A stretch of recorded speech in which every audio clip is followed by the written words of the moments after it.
Olha, uma mudança nas diretrizes de saúde pode parecer algo técnico, distante, mas essa em particular mexe com a vida de milhões de pessoas. Recentemente, as regras para o rastreamento do câncer de mama mudaram e isso acendeu um debate gigantesco no mundo todo. Vamos entender direitinho o que mudou e o que isso significa na prática. Para a gente ter o cenário completo, nosso roteiro vai ser o seguinte. Primeiro, vamos ver o que mudou aqui no Brasil, depois a gente compara com o que está acontecendo nos Estados Unidos. Isso vai nos levar para o centro da discussão, os danos versus os benefícios de rastrear mais cedo. E a partir daí, a gente vai explorar o que é fazer uma escolha bem informada e, por fim, olhar para além do exame, falando de prevenção. Bom, então o ponto de partida é essa grande virada aqui no Brasil. Em setembro de 2025, o Ministério da Saúde mexeu em regras que já valiam há bastante tempo sobre como e quando fazer o rastreamento do câncer de mama. E a mudança foi grande, viu? Antes, para quem tinha entre 40 e 49 anos, a orientação era bem direta. O rastreamento era fortemente desaconselhado. Agora, o acesso ao exame é garantido. Só que tem um mais muito importante. A recomendação é que essa seja uma decisão compartilhada com um profissional de saúde. Outra novidade é que o rastreamento agora vai até os 74 anos, e não mais até os 69. E é fundamental entender que essa mudança no Brasil não aconteceu do nada, num vácuo. Ela faz parte de uma conversa muito maior que está rolando no mundo todo. Os Estados Unidos, por exemplo, também atualizaram suas regras há pouco tempo, mas seguiram por um caminho um pouquinho diferente. Essa linha do tempo ajuda a gente a visualizar a história. Em 2015, a posição aqui no Brasil era bem firme em não rastrear rotineiramente antes dos 50. Aí, em abril de 2024, os Estados Unidos mudam a regra do jogo e passam a recomendar o rastreamento de rotina a partir dos 40. E agora, o Brasil vem com essa via do meio. Garante o acesso, mas joga o foco na decisão individualizada. E aqui está o pulo do gato. Nos Estados Unidos, a lógica é de saúde pública.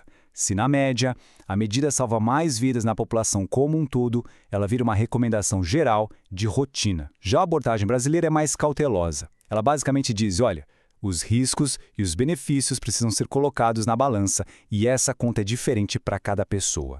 Então, a gente chega no coração de toda essa discussão. A questão aqui não é se a mamografia funciona. Funciona, claro. O debate é sobre encontrar um equilíbrio muito delicado entre salvar vidas e os possíveis danos que esse rastreamento mais cedo pode acabar causando. Mas, afinal, por que tanta complexidade? Porque não é uma resposta simples, de sim ou não. Porque a resposta está numa balança. De um lado, tem um benefício real, mas que os especialistas chamam de modesto. Do outro lado, tem danos que são bem significativos e bem mais comuns. Em resumo, o dilema é esse aqui. De um lado, a chance de diminuir a mortalidade. Do outro, o risco de alarmes falsos, que geram uma ansiedade enorme e levam a biópsias desnecessárias. E também o risco do chamado sobrediagnóstico, que é tratar um câncer que talvez nunca se tornasse perigoso. E quando a gente olha os números, a coisa fica ainda mais clara. Vamos começar pelo benefício. As estimativas mostram que, se o rastreamento começar aos 40 anos em vez de aos 50, a cada 1.000 mulheres, 1,3 vida a mais seria salva. Pode parecer um número pequeno, mas é claro que, para a pessoa que está dentro desse número, o impacto é total.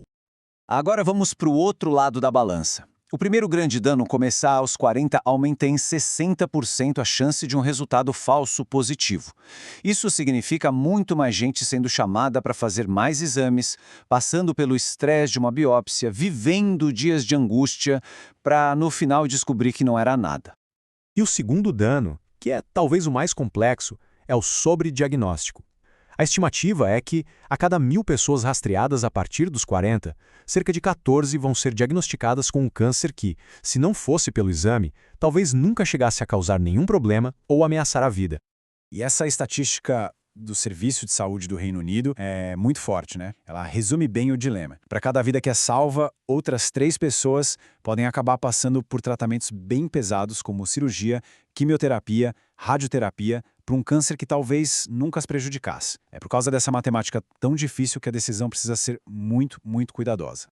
Ok, o cenário é complexo, a gente já entendeu. Então, como decidir? É aí que entra a principal ferramenta que a nova diretriz brasileira propõe para a faixa dos 40 aos 49 anos, o processo da decisão compartilhada. A ideia aqui é uma mudança de mentalidade, sabe? Sair daquela coisa de uma recomendação única que serve para todo mundo. O processo vira uma conversa, um diálogo.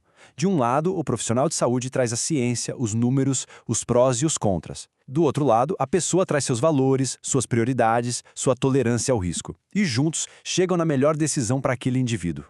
Na prática, essa conversa tem que colocar tudo na mesa. Falar sobre aquele benefício de 1,3 vidas salvas, sim. Mas também falar com a mesma clareza sobre os 60% a mais de falsos positivos e sobre os 14 casos de sobrediagnóstico. E a partir daí, a reflexão é muito pessoal.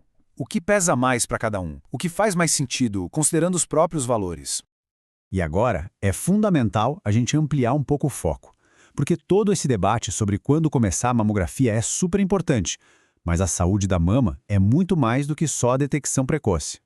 E esse ponto aqui é crucial. A mamografia é o que a gente chama de prevenção secundária. Quer dizer, ela ajuda a achar a doença bem no comecinho, mas existe a prevenção primária, que são as atitudes que a gente pode tomar para diminuir a chance de a doença sequer aparecer. Isso é tão ou mais importante. E a boa notícia é que essa prevenção primária está, em grande parte, nas nossas mãos. A ciência mostra que mais ou menos 30% dos casos de câncer de mama poderiam ser evitados com hábitos saudáveis, como esses da lista. Manter o peso adequado, por exemplo, é super importante, porque o excesso de gordura no corpo pode produzir hormônios que alimentam alguns tipos de câncer. E por último, uma coisa que vale para qualquer idade, fazendo ou não rastreamento, conhecer o próprio corpo. A conscientização das mamas, como se diz, é fundamental. Qualquer um desses sinais de alerta é motivo para procurar um profissional de saúde imediatamente, sem hesitar. E a gente termina com essa reflexão. No fundo, essas novas diretrizes são um convite para uma participação mais ativa nas decisões sobre a própria saúde. Conhecer os dados, entender os riscos e, principalmente, alinhar as escolhas com os valores pessoais. Esse é o caminho para uma decisão que seja de fato empoderada.